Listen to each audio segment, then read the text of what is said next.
આપણે જોઈ રહ્યા છીએ પાઠ 24 શરત, સાહિત્ય પ્રકાર છે નવલિકા અને લેખક છે એન્ટવ ચેખોવ, બરાબર। અને મૂળ ઇંગ્લિશ ભાષામાં લખાયેલી છે। ઇંગ્લિશ ભાષામાં એનું શીર્ષક છે ધ બેટ, એટલે કે એનું ટાઇટલ છે ધ બેટ, અને તેનું ગુજરાતી ભાષામાં અનુવાદ કરનાર છે ડૉક્ટર રમેશ આ ઓઝા, એટલે કે આ જે નવલિકા છે એનું અનુવાદ કોણે કરેલું છે? ડૉક્ટર રમેશ આ ઓઝાએ કરેલું છે। આપણે જોઈ રહ્યા છીએ આ પાઠનો ભાગ નંબર 3। અત્યાર સુધી આપણે જોયું કે બેંક માલિકના ઘરે કેટલાક બુદ્ધિજીવીઓ એકઠા થયા હતા અને કડકમાં કડક સજા કઈ છે? જન્મ ટીપ કે પછી દેહાતદંડ, બરાબર, એના વિશે ચર્ચા ચાલી રહી છે। એમાં એક યુવાન છે તે કહે છે કે જો બંનેમાંથી સ્વીકાર કરવાનો હોય તો હું જન્મ ટીપને સ્વીકાર કરીશ। શું કામ? કારણ કે ન જીવવા કરતાં થોડું ઘણું જીવવું સારું। તો બેંક માલિક ઉશ્કેરાઈ જાય છે અને આ વાત ગમતી નથી અને તેની સામે શરત મૂકે છે કે હું તને 20 લાખ રૂપિયા આપવા તૈયાર છું જો જન્મ ટીપની સજા ભોગવવા માટે તૈયાર હો તો 5 વર્ષ સુધી। તો યુવાન જે હતો વકીલ તે એની શરતને મંજૂર કરે છે અને એટલું નહીં પણ એમ પણ કહે છે કે હું માત્ર 5 વર્ષ નહીં પણ 15 વર્ષ જેટલો સમયગાળો જેલવાસમાં રહી શકીશ, બરાબર। તો હવે જે બેંક માલિક એને કહે છે કે તું હજી એકવાર વિચાર કરી લે। શું કામ? કારણ કે જે ફરજિયાતપણે ભોગવવી સજા છે એ થોડીક સહેલી છે, જ્યારે સ્વયં સ્વીકૃત સ્વૈચ્છિક સજા વધારે કેવી લાગે છે?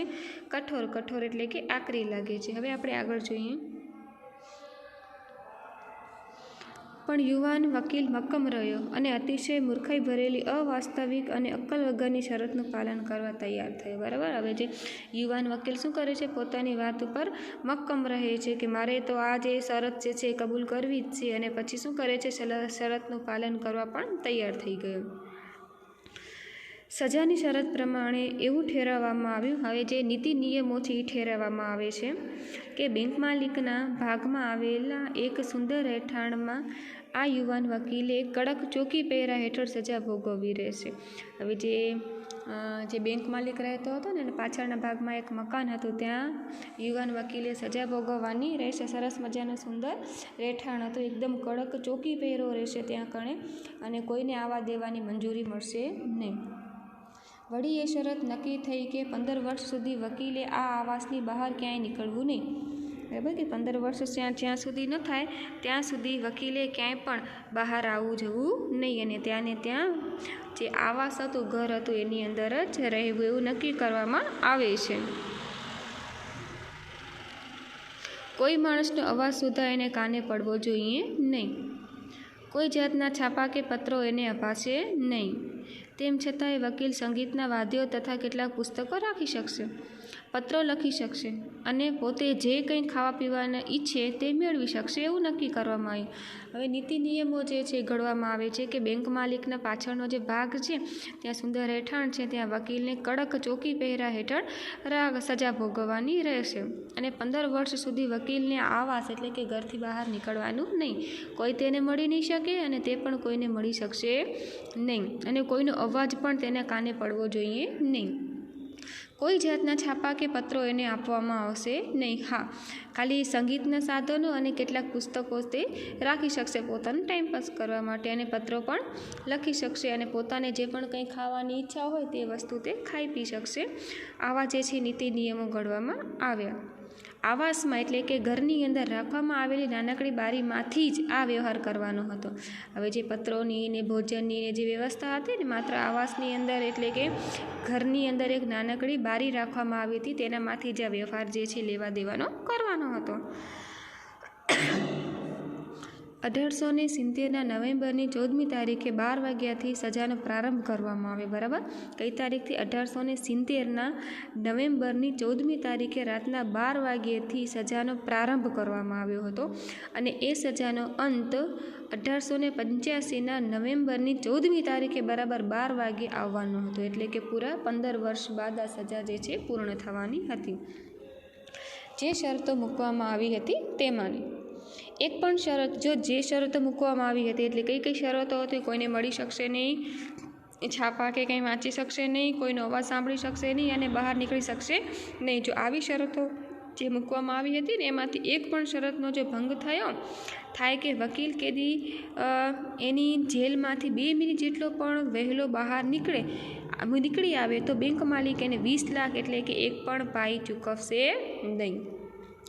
એક પણ નિયમનો જો વકીલ નિયમ ભંગ કરે અથવા તો એને જેલમાંથી છૂટવાનો જે સમય નિર્ણય નક્કી કરેલો છે એના સિવાય 2 મિનિટ વહેલો પણ જો તે જેલમાંથી બહાર નીકળશે તો બેંક માલિક એને 20 લાખમાંથી એક પણ પાઈ ચૂકવવા બંધાયેલો છે નહીં. એટલે કે બધા નીતિ નિયમો પૂરા કરે, 15 વર્ષ સુધી જેલમાં રહેશે તો જ એને 20 લાખ રૂપિયા મળશે, નહીંતર પછી એક પણ એને પૈસો મળશે નહીં. એવું જે છે એ તેને નીતિ નિયમો બાંધવામાં આવ્યો.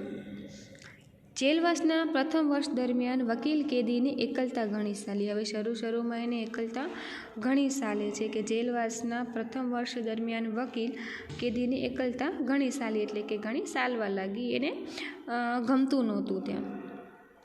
ધીમે ધીમે એ વાંચન તરફ વળ્યો. હવે કોઈ પણ ત્યાં હતું નહીં કે કોની સાથે વાતચીત કરી શકે કે નહીં, એવી કોઈ વ્યક્તિ હતી તેની સાથે. તો શું કરે છે તો ધીમે ધીમે તે વાંચન તરફ વળે છે, વાંચન તરફ તે પ્રેરાય છે. એણે અનેક પ્રસિદ્ધ પ્રાચીન ગ્રંથો વાંચી નાખ્યા. હવે જે પણ સમય મળતો ને, તો જેલની અંદર શું હતો, એનો બધો સમય ફ્રી જ રહેતો. હવે તો શું કરે છે, અનેક પ્રસિદ્ધ પ્રાચીન ગ્રંથો જે છે એણે વાંચી નાખ્યા. સંગીતની મોજ માણી અને કલાકો સુધી લખ્યા કર્યું. બરાબર, અગાઉ પણ આપણે વાત કરી ને કે તે પત્રો લખી શકશે, છાપા વાંચી શકશે નહીં, કેટલાક પુસ્તકો અને સંગીતની વ્યવસ્થા કરેલી હતી. એટલે પોતાને જેટલો પણ ફ્રી સમય મળતો ને એટલે વાંચન તરફ એ વળે છે. અનેક કેટલાય બધા એને પ્રસિદ્ધ એટલે કે પ્રખ્યાત પ્રાચીન ગ્રંથો છે, જૂના પુસ્તકો છે, તેણે વાંચી લીધા હતા અને સંગીતની પણ મોજ એ કલાકો સુધી માણતો અને લખ્યા કરતો. એ રીતે 5 વર્ષ વીતી ગયા. એમ કરતાં કરતાં 5 વર્ષનો સમયગાળો વીતી ગયો. 6થા વર્ષે કેદીએ જુદી જુદી ભાષાઓનો અભ્યાસ કરશે. બરાબર, 5 વર્ષ જે છે પુસ્તકો વાંચવામાં અને સંગીતમાં નીકળી ગયા અને 6થા વર્ષે શું કરે છે, જુદી જુદી ભાષાઓનો અભ્યાસ કરે છે. તત્વજ્ઞાન તથા ઇતિહાસનું પણ અધ્યયન કર્યું. બરાબર, તત્વજ્ઞાન અને ઇતિહાસનું પણ શું કરે છે, અધ્યયન કરે છે એટલે કે અભ્યાસ કરે છે. એ પછીના 4 વર્ષ દરમિયાન એણે અંદાજે 600 જેટલા મોટા મોટા પુસ્તકો વાંચી કાઢે. બરાબર, 5 વર્ષ સુધી શું કરે છે, સંગીત અને લખ્યા કરે છે, પુસ્તકો વાંચે છે. 6થા વર્ષે જુદી જુદી ભાષાઓનો અભ્યાસ કરે છે અને એ પછીના જે 4 વર્ષ છે, અંદાજે 600 જેટલા મોટા મોટા પુસ્તકો તેણે વાંચી કાઢ્યા. 10મા વર્ષ પછી તો ટેબલ પાસે બેસીને ફક્ત બાઇબલનું જ અધ્યયન તેણે કરવા માંડ્યું. હવે 10મા વર્ષે, બરાબર, 9 વર્ષ વીતી ગયા અને 10મા વર્ષે તેમણે શું કર્યું, માત્ર ટેબલ પાસે બેસી અને ફક્ત બાઇબલ જે ખ્રિસ્તીઓનો જે ધર્મગ્રંથ છે એને જ અધ્યયન તેણે ચાલુ રાખ્યું. એટલે કે એ જ તે વાંચવા લાગ્યો. એણે બાઇબલ વારંવાર વાંચ્યું, એકવાર નહીં પણ બાઇબલ છે, ખ્રિસ્તીઓનો જે ધર્મગ્રંથ છે એણે વારંવાર વાંચ્યું. બાઇબલના વાંચન પછી એણે ઈશ્વરના અસ્તિત્વને લગતા શાસ્ત્રો તથા ધર્મના ઇતિહાસને લગતા પુસ્તકો હાથમાં લીધા. હવે બાઇબલ એને વાંચ્યું પણ ધીમે ધીમે કરતે ધર્મ તરફ પ્રેરાતો ગયો અને ઈશ્વરના અસ્તિત્વને કે ઈશ્વર છે કે નથી, બરાબર, તો એના અસ્તિત્વને લગતા કેટલાય બધા શાસ્ત્રો જે છે એના ધર્મના ઇતિહાસો લગતા પુસ્તકો તેણે હાથમાં લીધા એટલે કે તેણે વાંચી લીધા. જેલવાસના છેલ્લા 2 વર્ષ દરમિયાન એને એટલે કે હવે કેટલા વર્ષ પૂર્ણ થઈ ગયા, 13 વર્ષ પૂરા થઈ ગયા. જેલવાસના છેલ્લા 2 વર્ષ દરમિયાન એણે જુદા જુદા વિષયો પરના ઘણા બધા પુસ્તકો વાંચી કાઢ્યા. એણે જગતના મહાન લેખકોના પુસ્તકો વાંચ્યા. તદુપરાંત પ્રાકૃતિક વિજ્ઞાન, રસાયણશાસ્ત્ર અને ઔષધશાસ્ત્રના ગ્રંથો પણ એને વાંચી નાખ્યા. કોઈને કદી સાંભળવામાં ભાગ્યે જ આવ્યો હશે એવો એ બનાવ હતો.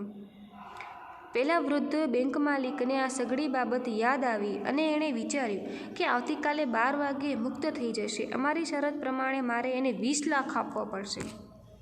હવે ધીમે ધીમે કરતાં જે આજે સજા હતી, બરાબર, વકીલના 15 વર્ષ જેટલો સમયગાળો જેલની અંદર તે વિતાવે છે. ધીમે ધીમે શરૂઆતમાં તો તેને એમ નહોતું ગમતું જેલની અંદર, 1 વર્ષ તો કંટાળાજનક નીકળ્યું, પણ ધીમે ધીમે તેને કેટલાક પ્રસિદ્ધ પુસ્તકો વાંચ્યા, પત્રો લખ્યા, પછી સંગીતના સાધનો વિશેની માહિતી મેળવી, ધાર્મિક ગ્રંથો વાંચ્યા અને છેલ્લે બાઇબલ વાંચ્યું અને ઈશ્વરના અસ્તિત્વને તે શોધવા લાગ્યો. આમ કરતાં કરતાં જે છે 15 વર્ષ વીતી જાય છે. હવે અચાનક જે વૃદ્ધ બેંક માલિક હતો તેને સઘળી બાબત યાદ આવી અને એણે વિચાર્યું કે આવતીકાલે 12 વાગે જે યુવક છે બરાબર વકીલ છે એને મુક્ત તો કરવો પડશે, કારણ કે 15 વર્ષ પૂરા થઈ ગયા છે અને અમારી શરત પ્રમાણે મારે એને કેટલા રૂપિયા આપવાના છે? 20 લાખ આપવાના છે.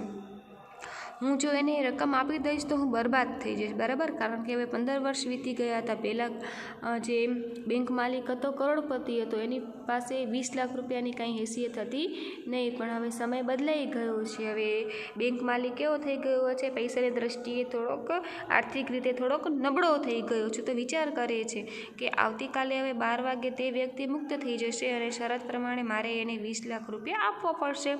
હું જો એને એ રકમ આપી દઈશ તો હું શું થઈ જઈશ? બરબાદ થઈ જઈશ. 15 વર્ષ પહેલાં અહીં મળેલા બધા માણસો કરતાં હું વધુ પૈસાદાર હતો, બરાબર. 15 વર્ષ પહેલાં જ્યારે જલસો હતો ને, પાર્ટીની અંદર એકઠા થયા હતા ને, ત્યારે આપણે આગળ વાત કરીએ જે બેંક માલિક છે સૌથી યુવાન અને કેવો હતો? પૈસાદાર હતો. પણ હવે બાજી પલટાઈ ગઈ છે. પણ હવે શું થઈ ગયું છે? ઊંધું થઈ ગયું છે. હું પહેલાં જેવો પૈસાદાર રહ્યો નથી. 15 વર્ષની અંદર ઘણો બધા ઉતાર ચઢાવ આવી ગયા છે અને તેઓ પહેલાં જેવો પૈસાદાર રહ્યો નથી. વર્ષોથી મારી સમૃદ્ધિમાં ઘટાડો થતો રહ્યો છે, કે વર્ષોથી મારી સમૃદ્ધિ એટલે કે પૈસો છે એનામાં ઘટાડો થતો રહ્યો છે. એ વકીલ કેદી કેમ મરી ન ગયો? કહે છે કે વકીલ કેમ મરી ન ગયો? જો મરી જાત તો પોતે શરત જીતી જાત અને શરતના 20 લાખ રૂપિયા તેને આપવા પડત નહીં. હવે એની ઉંમર 40ની થઈ છે. હવે કેટલા વર્ષનો થઈ ગયો છે? 40 વર્ષનો થઈ ગયો છે, બરાબર. જ્યારે જે કેદમાં હતો ત્યારે કેટલા વર્ષનો હતો યુવાન? 25 વર્ષનો હતો. 15 વર્ષ વીતે એટલે કેટલા વર્ષનો થઈ ગયો? 40નો થઈ ગયો. મારી પાસે બાકી રહેલી છેલ્લી પાઈ પણ એ લઈ જશે. મારી પાસે એટલો બધો પૈસો છે નહીં અને શરત પ્રમાણે મારે એને 20 લાખ રૂપિયા આપવા પડશે અને મારી પાસે જે છેલ્લી પાઈ થોડો ઘણો પૈસો છે તો શરત પ્રમાણે મારે એને આપવા પડશે. પરણશે અને મજા કરશે. વિચાર કરે છે કે કેદી અહીંયાથી છૂટશે, હું એને 20 લાખ રૂપિયા આપીશ, એ પરણશે અને જલસા કરશે, મજા કરશે. જ્યારે મારે એક ભિખારીની જેમ એની સામે ઈર્ષ્યાથી જોતા રહેવું પડશે, કે જ્યારે હું શું બની જઈશ? એની સામે ભિખારી. શું કામ? કારણ કે હવે એની આર્થિક પરિસ્થિતિ પહેલાં જેવી રહી નથી, નબળો થઈ ગયો છે. થોડા ઘણા પૈસા જો શરત પ્રમાણે વકીલને આપી દેશે તો પોતે કેવો થઈ જશે? હવે ભિખારી થઈ જશે. ના, આ તો ભારે થઈ ગઈ. એનું મોત હવે એકમાત્ર ઉપાય છે. શું કહે છે? ના, એ કે આવું થઈ શકે નહીં, કે મારે કે ભિખારી બનવું નથી. આનો હવે એકમાત્ર જ ઉપાય છે. 15 વર્ષ થઈ ગયા, વકીલ મરી ન ગયો, હવે તો મારે કંઈ ઉપાય કરવો જ પડશે. મારે ભિખારીની જેમ રહેવું નથી. હવે મારી સમૃદ્ધિમાં શું થઈ ગયો છે? ઘટાડો થઈ ગયો છે. મારી પાસે થોડો ઘણો પૈસો છે તે પણ વકીલ લઈ જશે, પરણશે અને જલસા કરશે અને મારે એની સામે ઈર્ષ્યાથી ભિખારીની જેમ જોવું પડશે. ના, એ કે આવું થઈ શકે નહીં. હવે એક જ આનો રસ્તો છે. તો શું કરવું પડશે? હવે વકીલને મારવો પડશે. એનો મોત જ એકમાત્ર ઉપાય છે. તો હવે આપણે આગળનો પાઠ આગળના ભાગની અંદર જોઈશું.